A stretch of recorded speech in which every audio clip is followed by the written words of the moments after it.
வணக்கம் ஸ்பைசி. இது ஒரு மலேசியா தமிழ் சினிமா படம். துர்கா, ரீத்தா, சுபஸ்ரீ 3 பேர் ஃப்ரெண்ட்ஸ். ரீத்தா ஒரு மோட்டார் சைக்கிள் கம்பெனியில் வேலை பார்க்குறா.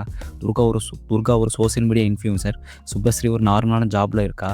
ரீத்தாவுக்கு ஒரு லக்ஸரி லைஃப் வாழணும்னு ஆசை. மற்ற 2 பொண்ணுக்கும் கடனெல்லாம் அடைச்சிட்டு நிம்மதியாக வாழணும்னு ஆசை. துர்கா வீட்டுக்கு மைண்ட் ரிலாக்ஸ் பண்ண எல்லாரும் போகிறாங்க. துர்கா அப்பாவுக்கு வாங்கின கடனுக்காக கடன்காரன் வீட்டுக்கு வந்து பிரச்சனை பண்ணுறான். துர்கா அம்மா ஒரு புதையல் பற்றி அந்த 3 பொண்ணுங்கக்கிட்ட சொல்கிறாங்க. அந்த புதையல் நம்ம கையில் கிடச்சா நம்ம பண பிரச்சனையெல்லாம் சரியாகிடும்னு 3 பேரும் புதையலை தேடி போகிறாங்க. இந்த புதையல் எங்கே இருக்குதுன்னு துர்காவோட தாத்தாக்கு தான் தெரியும். ஆனால் அவர் முன்னாடி இறந்து போயிட்டார். மாந்திரிகம் மூலமாக அவர்கிட்ட கேட்டு தெரிஞ்சுக்கலான்னு முடிவு பண்ணுறாங்க. சுபஸ்ரீ அப்பாவுக்கு மாந்திரிகம் நல்லா தெரியும். அவர் ஒரு பணத்தில் இறந்து போன ஆத்மா வர வச்சு கேட்கலாம்னு சொல்கிறாரு. இதையெல்லாம் தெரிஞ்சுக்கிற கடன்காரனோட பையன் அந்த 3 பொண்ணுங்களை ஃபாலோ பண்ணுறான். பணத்தை ரெடி பண்ணி அதுக்குரிய மாந்திரிகம் பண்ணி தாத்தா ஆவியை பணத்தில் புகர வைக்கிறாங்க.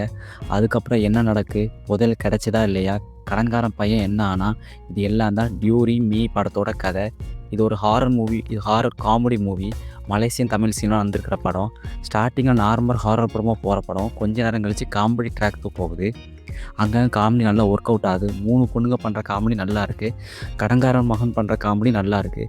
மியூசிக் படத்தோட மூடுக்கு ஏற்ற மாதிரி போட்டிருக்காங்க. நல்ல ஸ்டோரி. பட் ரைட்டிங் இன்னும் கொஞ்சம் இம்ப்ரூவ் பண்ணியிருக்கலாம். ஆனால் படம் பார்க்க நல்லா இருக்குது. பார்க்க காமெடி ஃபன்னாக நல்லா படம் சூப்பராக இருக்குது. இந்த படம் உங்களை டிசப்பாயின்மெண்ட் பண்ணாது. போய் பாருங்கள்.